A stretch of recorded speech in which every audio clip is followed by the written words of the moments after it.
বসতেন তাহলে আল্লাহ রাব্বুল আলামিন কি করতেন? আপনার দুনিয়াকে সহজ করে দিতেন। নবী সাল্লাল্লাহু আলাইহি সাল্লাম সিফাই বলেন, যারা নাকি দুনিয়ার মহব্বত না করে আখিরাতকে বেশি প্রাধান্য দিবে, আখিরাতকে ভালোবাসবে, আখিরাতের প্রতি মহব্বত করবে, আল্লাহ রাব্বুল আলামিন তাদেরকে দুনিয়াকে সহজ করে দিবেন। দুনিয়া সহজ করে দিবেন। পেরেশানি ঝামেলার ভিতরে আপনি কত ঝামেলা, আপনার কত কাজ, আমার আপনি আজকে চলে যান, আপনার কাজ কোথায় যাবে? কাজ কি বসে থাকবে?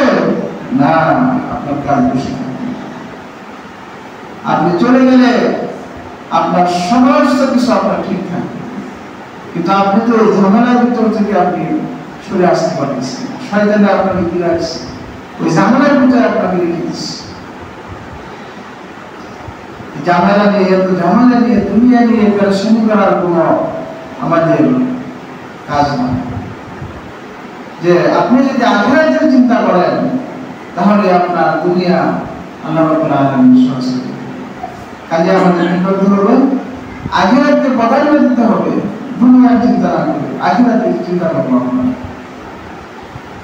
যে আল্লাহ রাব্বুল আলামিন দুনিয়াতে পাঠাইছেন আমাদেরকে এত ইনসান করে, দয়া করে, যিনি আসমান জমিন সমস্ত কিছু তিনি সৃষ্টি করেছেন, তিনি কি করেছেন? মানুষ সৃষ্টি করেছেন। তিনি একমাত্র আপনার আমার মালিক, তিনি পাওয়ারফুল, তার হাতে সমস্ত ক্ষমতা, সকল ক্ষমতার মালিককে আল্লাহ তাআলা। এই আসমান সৃষ্টি করেছেন কে? আল্লাহ। এই জমিন সৃষ্টি করেছেন কে? কোন ব্যক্তির কোন সত্তার ক্ষমতা নাই এই আসমান জমিনকে সৃষ্টি করা। আল্লাহ রাব্বুল আলামিন কি সুন্দর করে অবয়ব করে আল্লাহ রাব্বুল আলামিন জমিনকে বিছিয়ে দিয়েছেন বিছানা স্বরূপ, আর আসমানকে ছাদ স্বরূপ দিয়েছেন। এজন্য প্রশংসা করবো কার? আমরা। প্রশংসা করলে নিয়ামত বাড়িয়ে দেবে কে? আল্লাহ তাআলা। যে সর্ব অবস্থায় আমরা প্রশংসা করি, যে আল্লাহ রাব্বুল আলামিন যে প্রশংসা করলে নিয়ামত বাড়িয়ে দিবেন, আল্লাহ রাব্বুল আলামিন বলেছেন যে বান্দা শুকরিয়া আদায় করবা, তোমরা আমার কৃতজ্ঞতা প্রকাশ করো না। এত তোমাকে নিয়ামতের ভিতর রাখলাম, এত নিয়ামতের ভিতর তোমাকে রাখছি, তবেও তুমি আমার নাফরমানি করো, আমার কৃতজ্ঞতা প্রকাশ করো। যে আল্লাহ রাব্বুল আলামিনের এত দয়া, যদি বান্দার প্রতি আল্লাহ রাব্বুল আলামিনের দয়া না থাকতো তাহলে আপনি আমি চলতে পারতাম না।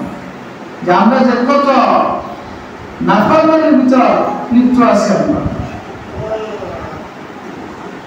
যে আল্লাহ রাব্বুল আলামিন আপনি গুনাহ করছেন, আল্লাহ রাব্বুল আলামিন আপনাকে আপনার জন্য কি করছেন? তওবার দরজা খোলা রাখছেন। আপনি যদি তওবা করেন আল্লাহ রাব্বুল আলামিন কি করবেন? আপনার গুনাহকে ক্ষমা করবেন। ক্ষমা করবেন না? ক্ষমা করবেন। এজন্য আল্লাহ তাআলা এত দয়া, তার এত ইহসান, তিনি কি রহমান, তিনি কি রাহিম,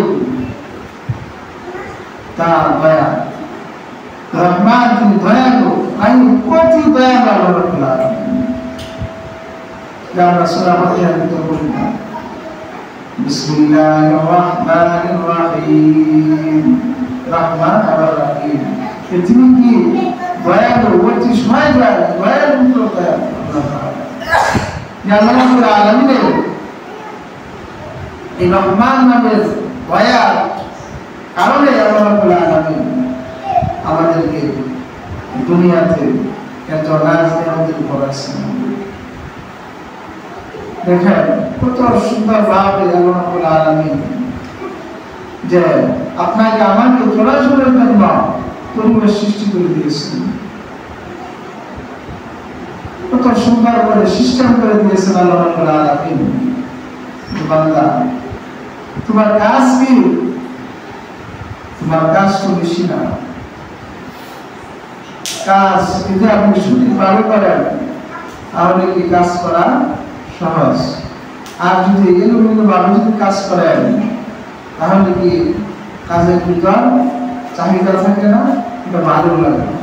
কাজ করতে হলে কি মনোযোগ সহকারে অল্প করেন আপনি, এই অল্প কাজ আপনার কি করতে হবে, একমাত্র আল্লাহ তাআলাকে সন্তুষ্টির জন্য করতে হবে।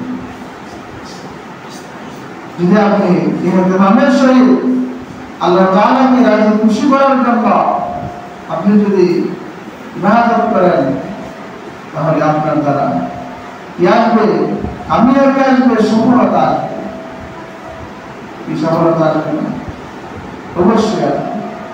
এলাকায় মানুষের তো অভাব নাই, মানুষের অভাব আছে কিন্তু মসজিদ ফাঁকা।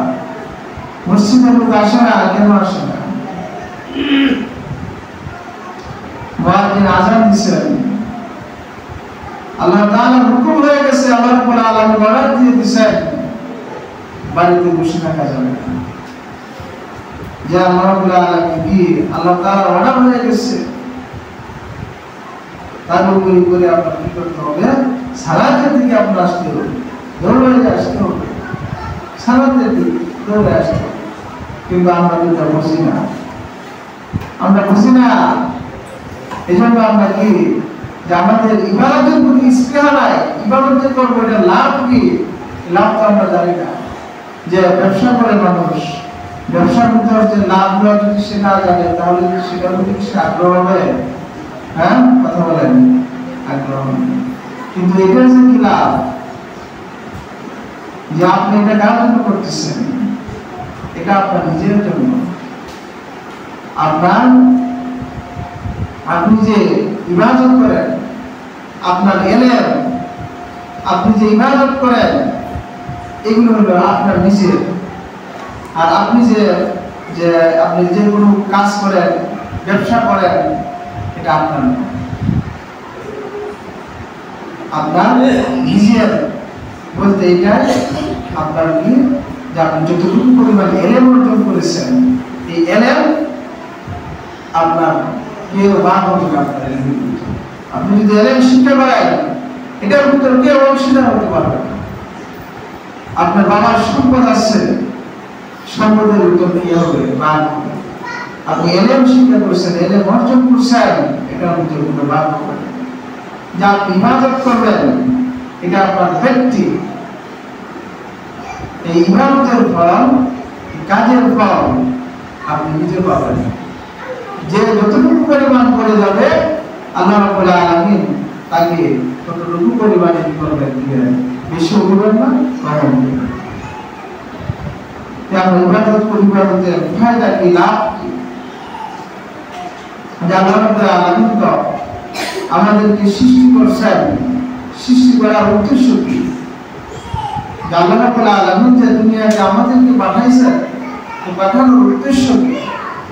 উদ্দেশ্য হলো আল্লাহ তাআলার ইবাদত করা, নাম কিছু।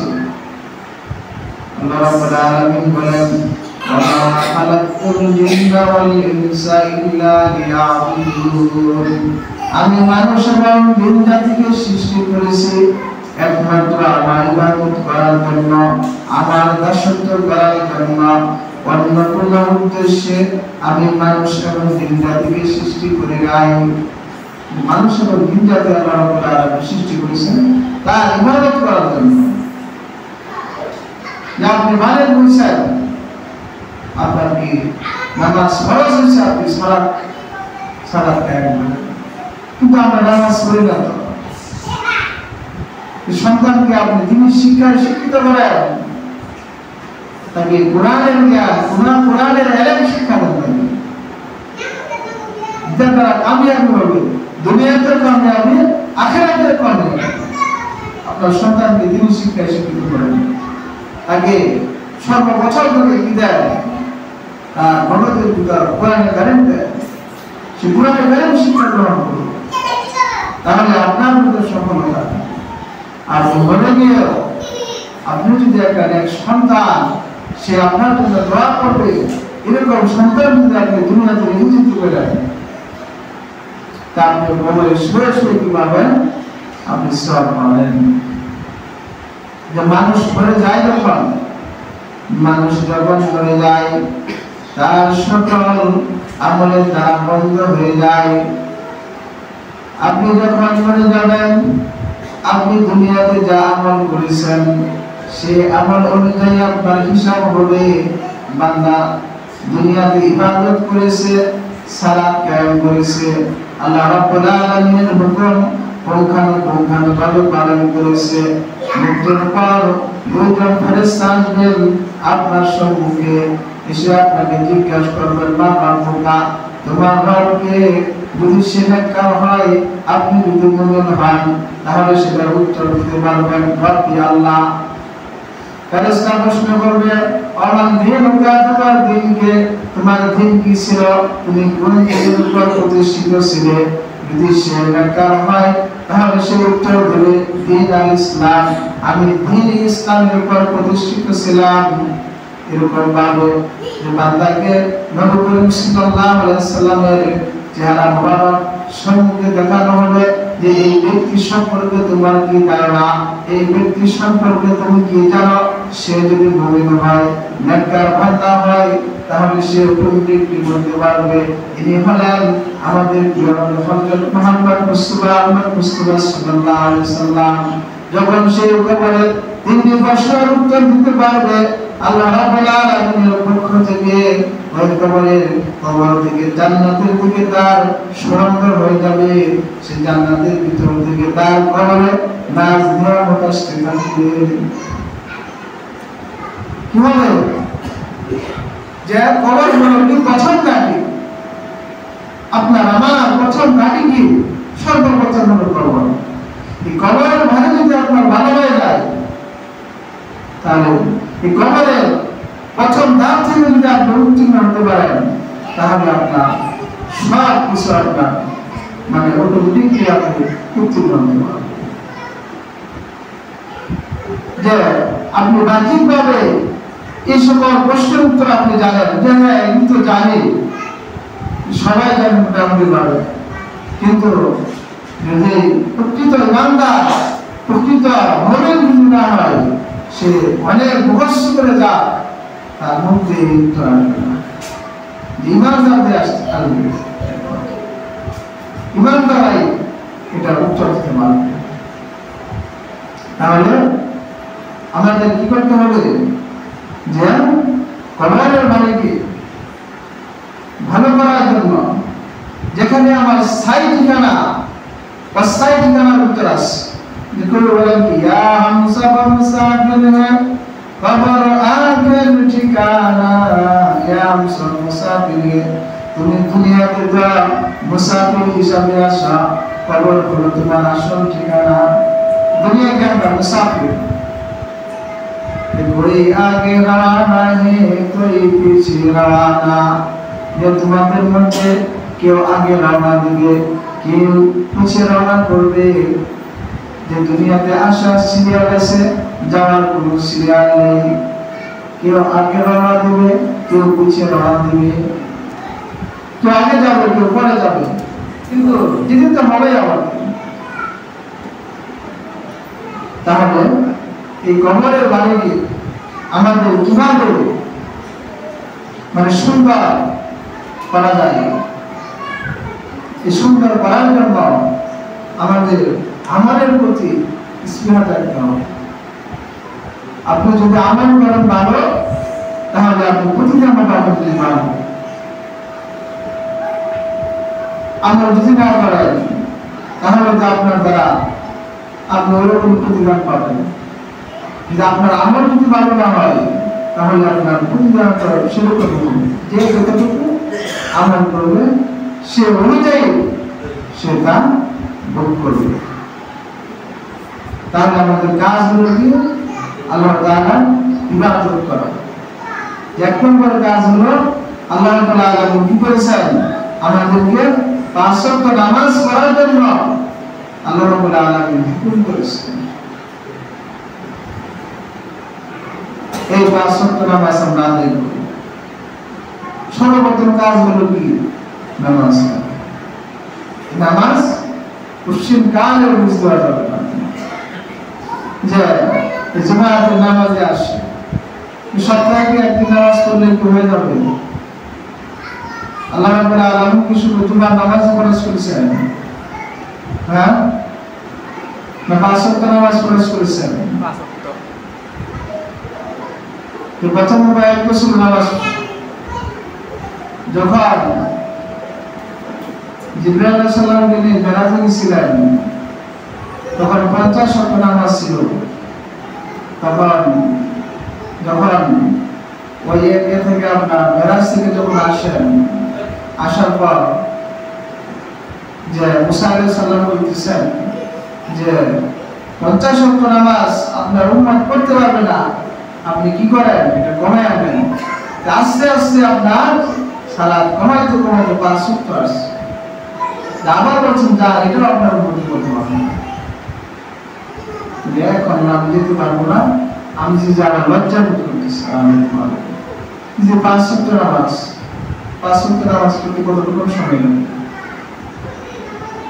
বেশি সময় লাগে না তো।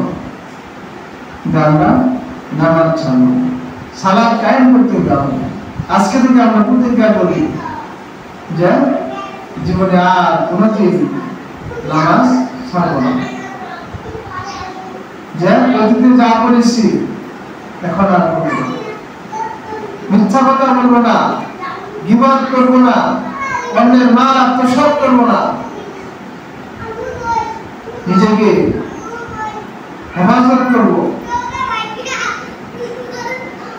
এই আমরা এই প্রতিজ্ঞাগুলি করি।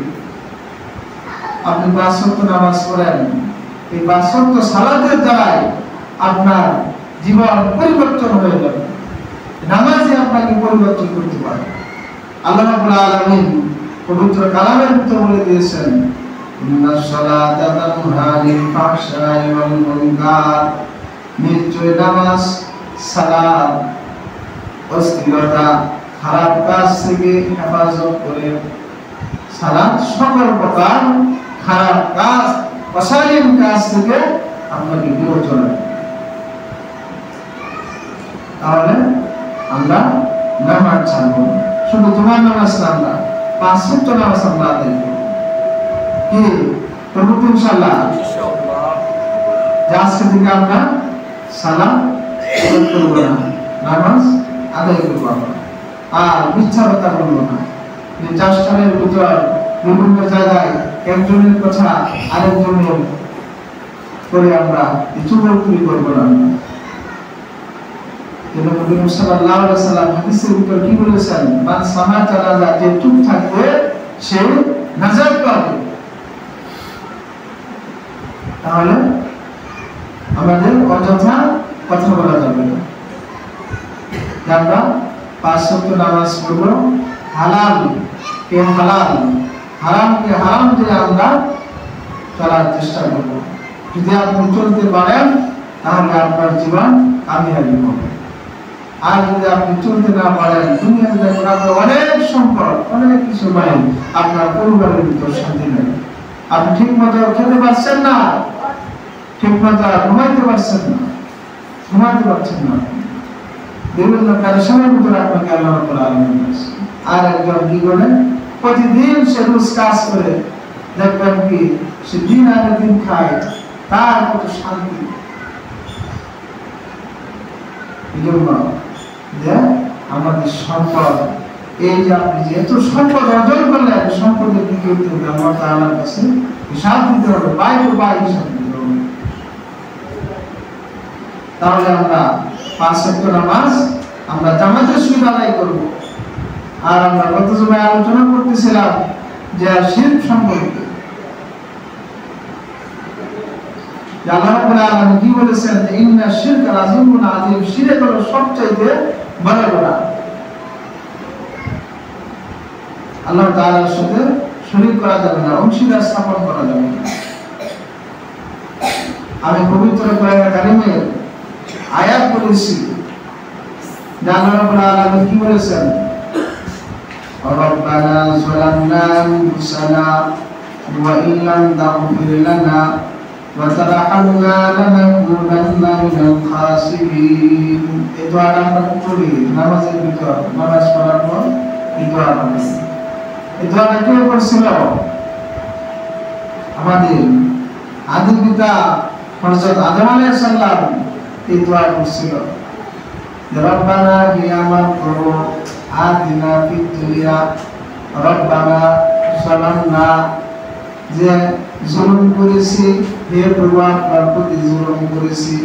রব্বানা যালামনা আনফুসানা, আমার নফসের উপর আমি নিজে জুলুম করেছি। তিনি কি করেছেন? দোয়া করেছেন, হে প্রভু আমার নিজের উপর নিজেকে আমি জুলুম করেছি, যে আপনি যে ফল ভক্ষণ করতে নিষেধ করেছিলেন, শয়তানের প্ররোচনা করে সেই ফল ভক্ষণ করেছি। আল্লাহ রাব্বুল আলামিনের পক্ষ থেকে কি ছিল? জান্নাত পোশাক দ্বারা তার শরীর ঢাকা ছিল। যখনই তারা ফল ভক্ষণ করে সে জান্নাতের পোশাক ঠিক হয়ে যায়, তাদের শরীর থেকে সরে যায়, তখন তারা কি করে? গাছের লতা পাতা দিয়ে তাদের শরীর লাগে। তারা কি করছিল? আল্লাহ তাআলার কাছে দোয়া করছিল, রব্বানা যালামনা আনফুসানা ওয়া ইন লাম তাগফির লানা ওয়া তারহামনা লানাকুনান্না মিনাল খাসিরিন। হে আমার প্রভু, হে আমার রব, আমরা আপনার উপর জুলুম করেছি, আপনি আমাদেরকে ক্ষমা করেন। রব্বানা যালামনা আনফুসানা ওয়া ইন লাম তাগফির লানা, আপনি আমাদের প্রতি রহম করুন, দয়া করুন। যদি আপনি আমাদের প্রতি ইহসান না করেন, দয়া না করেন, তাহলে আমরা ক্ষতিগ্রস্তের মধ্যে পড়ে যাব। যদি আপনি আমাদের প্রতি ইহসান না করেন, দয়া না করেন, তাহলে আমরা ক্ষতিগ্রস্ত হয়ে যাব। আপনি আমাদের প্রতি ইহসান করেন, দয়া করেন। আল্লাহ রাব্বুল আলামিন এই দোয়াটা কি করেছেন? পবিত্র কোরআনে কারিমের ভিতরে উল্লেখ করেছেন। তাহলে যে আমরা যদি পাপ করি, যে পাপ করছেন, আপনি পাপ করলেন, কিন্তু মাপের রাস্তা আছে, তো ক্ষমার রাস্তা আছে না? পাপ করছেন, এটা তো যে না আমি পাপ করেছি, এটা তো আমার ক্ষমা হবে না, ক্ষমার রাস্তা আছে তো? এই কথা বলেন যে অনেক বড় পাপ করছেন আপনি, যে আল্লাহ রাব্বুল আলামিন যে তার শিরকের গুনাহ ব্যতীত, শিরক একমাত্র যে আল্লাহ তাআলার সঙ্গে মিল স্থাপন করবে, সেই গুনাহ আল্লাহ রাব্বুল আলামিন ক্ষমা করবেন না। কিন্তু অন্যান্য যদি আপনি গুনাহ করেন, তওবা যদি করেন আপনি, আল্লাহ রাব্বুল আলামিন সেটা আপনাকে ক্ষমা করবেন। তাহলে আমাদের ক্ষমার জন্য আল্লাহ রাব্বুল আলামিন রাস্তা রেখেছেন। কি রাস্তা? যে তওবা। যে গুনাহ করছেন আপনি, তওবার দ্বারা আল্লাহ রাব্বুল আলামিন কি করেন? গুনাহকে ক্ষমা করেন। তওবার দ্বারা কি করেন? আল্লাহ রাব্বুল আলামিন গুনাহকে ক্ষমা করেন। যে আপনি গুনাহ করেছেন, পাপ করেছেন, যে তওবা করলেন, এখন যদি আপনি তওবা করছেন, আর গুনাহ করব না, আমি আবার গুনাহ শুরু করছেন, তাহলে কি আল্লাহ রাব্বুল আলামিন ক্ষমা করবেন? তওবা কি? যে পূর্বে আপনি যে কাজ করেছেন সেটা অনুতপ্ত হওয়া। তওবা শব্দের অর্থ হলো কি? অনুতপ্ত হওয়া, অনুশোচনা, নিজেকে ন্যায় প্রতিপন্ন করা, যে আমি এত বড় একটা কাজ করেছি, বড় ধরনের পাপ করেছি, আল্লাহ আপনার প্রতি আমি লজ্জিত, অপমানিত। আপনি যদি আমাকে ক্ষমা না করেন, তাহলে তো আমার কোনো উপায় নেই, যে আমি প্রতিদিন যা করেছি আর করবো না। এই মন মানসিকতা নিয়ে আল্লাহ তাআলার কাছে কি করা? তওবা করা। আস্তাগফিরুল্লাহ, আস্তাগফিরুল্লাহ, এটা এত সুন্দর একটা দোয়া, আস্তাগফিরুল্লাহ। কিন্তু এটা অনেক মর্তবা, এটার কি পাওয়া? অনেক বড় পাওয়া। যেটা পাওয়া কি? আস্তাগফিরুল্লাহ, বান্দা আমার প্রতি কি করেছে? আমার কাছে ক্ষমা চাচ্ছে। বান্দা আমার কাছে ক্ষমা চাচ্ছে, সে আমার প্রতি লজ্জিত, সে পাপ করেছে, সে গুনাহ করেছে, গুনাহ করে আমার কাছে লজ্জিত হয়ে সে কি করতেছে, তওবা করতেছে, আমি বান্দা গুনাহ ক্ষমা করে দেব। আল্লাহ রাব্বুল আলামিন গুনাহ আপনার ক্ষমা করবেন। কিন্তু বলেন না, আমার তো তওবার দরজা খোলা আছে, আমি পাপ করতেছি, করতে থাকি, লাগাতে পারো তওবা যখন আমার মৃত্যু হয়ে যাবে, মৃত্যুর আগে আমি কি করবো, তওবা করবো। এটা কি হবে? না। অনেকে কি বলে যে মৃত্যুর আগে যাই কি করায়, তওবা করা। আপনি দুনিয়াতে আকাম কাম করে গেছেন, মৃত্যুর আগে যদি আপনি তওবা করেন, সে তওবা কি কবুল হবে? ইবাদত কখন কবুল হবে? আল্লাহ রাব্বুল আলামিনের কাছে যে বান্দার জীবনকালে ইবাদত সবচেয়ে পছন্দ।